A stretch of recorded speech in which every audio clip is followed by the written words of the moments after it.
Empezamos un nuevo programa de Pulso TV Mercados para analizar el primer discurso de Janet Yellen al mando de la Reserva Federal Norteamericana. Es por esto que nos encontramos aquí en el estudio con Sebastián Valdivieso, analista de Penta Markets, a quien le haremos las preguntas correspondientes.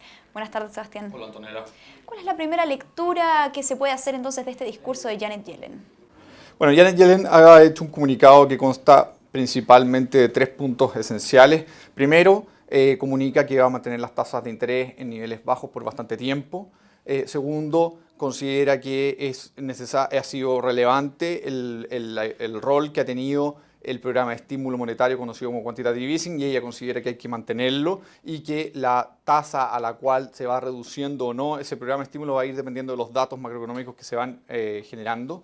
En una tercera dimensión ella está básicamente conforme con los datos macroeconómicos. Ella ha visto una recuperación económica y además ve una recuperación en el mercado laboral. Sin embargo, a su vez también transmite que no es suficiente y que queda mucho tiempo para todavía lograr lo que la Fed realmente espera en este tipo de datos. Entonces, por lo tanto, lo que ella está comunicando es que los programas de estímulo monetario y, por otro lado, las tasas de interés bajas van a mantenerse por un tiempo aún.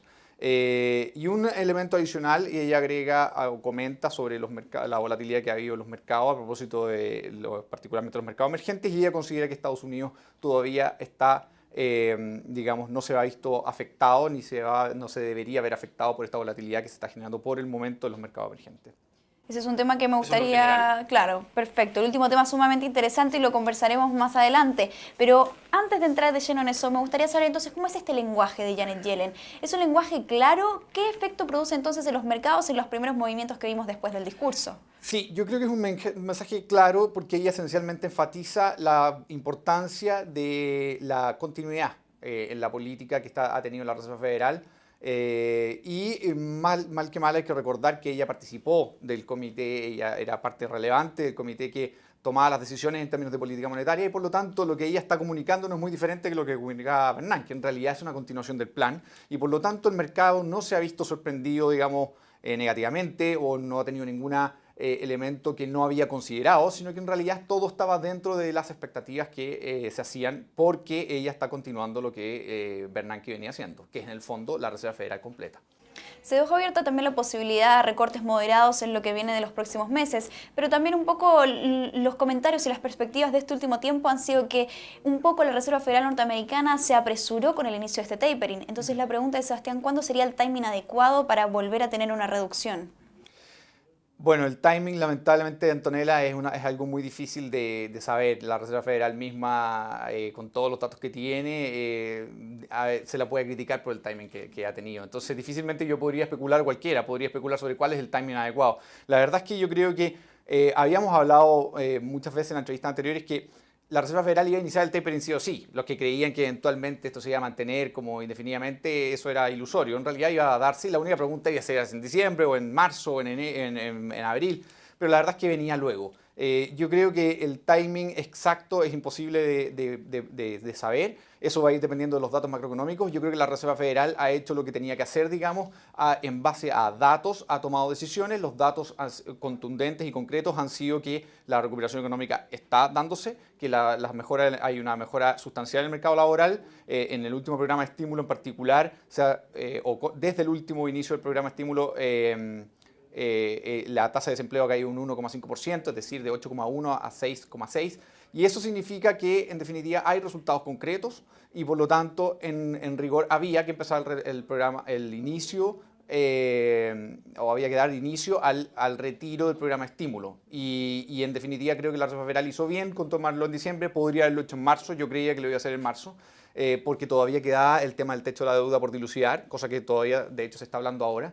Pero, sin embargo, creo que ellos, en base a un acuerdo que hubo político, digamos, en diciembre, a fines de diciembre, en pos de dar financiamiento al gobierno, y a su vez con eso se entendía que podía haber un preacuerdo para llegar a una solución en términos del techo de la deuda ahora en febrero. Creo que la Reserva Federal tomó esos datos para finalmente tomar la decisión en diciembre, y por lo tanto, en definitiva, creo que han hecho bien las cosas. Creo que el programa de estímulo va a tener que seguir retirándose y solo si es que las condiciones macroeconómicas empeoraran mucho, como ella misma lo dice también en el discurso, solo si las condiciones económicas empeoraran mucho, entonces ellas podrían volver a restituirlo como antes. Pero por el momento el timing va adecuadamente.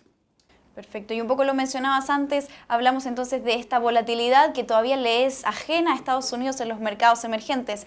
La pregunta es, ¿qué tan hermético es entonces Estados Unidos? Y aprovecho a hacerte entonces la siguiente pregunta, ¿cuáles son los factores que entonces Estados Unidos va a tener que tener mayor ojo y prestarle atención para que no le afecte y deje de ser tan hermético?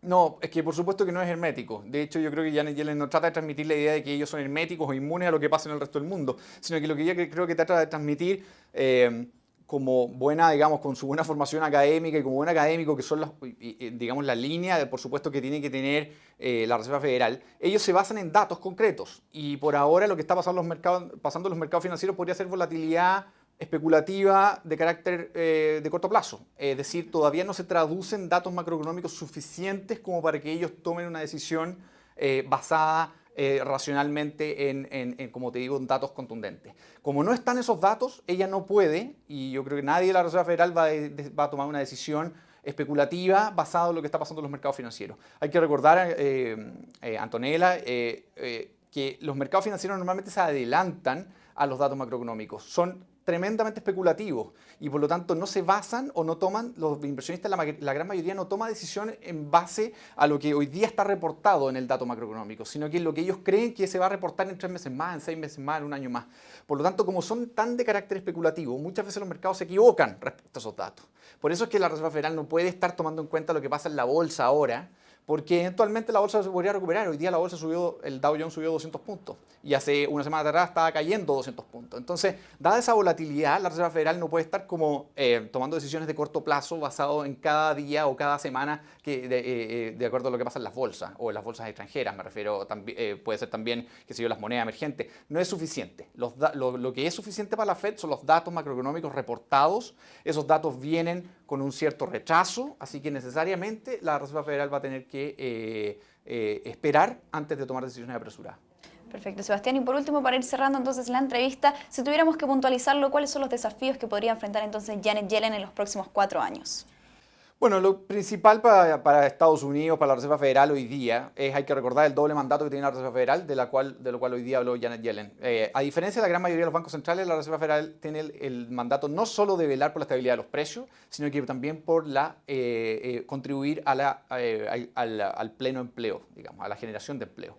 Entonces, por supuesto que los desafíos principales para ella son eso, seguir contribuyendo a bajar la tasa de desempleo. Hoy día están 6,6%, habían dicho que una meta inicial era 6,5%, yo creo que la Reserva Federal va a esperar ahora claramente hasta 6 o 5,5%, y por lo tanto eso es uno de sus grandes desafíos. Y el otro desafío, por supuesto, es ver o estar siempre muy atenta a qué es lo que pasa con la inflación, que se mantiene relativamente baja, y de alguna manera es algo preocupante lo baja que está, considerando que hay programa de estímulo en funcionamiento, debería estar, o en teoría debería estar más alta, y por lo tanto esos son dos temas que va a tener que estar vigilando constantemente Janet Yellen, la Reserva Federal. Creo que lo que en adelante viene, que es una recuperación económica, una recuperación del mercado laboral, va a significar también una tendencia a estabilizarse los precios en torno a 2% la inflación, y en ese sentido creo que va a cumplir lo que tiene como meta, pero finalmente ese va a ser su gran desafío, el mantener la estabilidad de los precios y a su vez contribuir a la creación de empleo.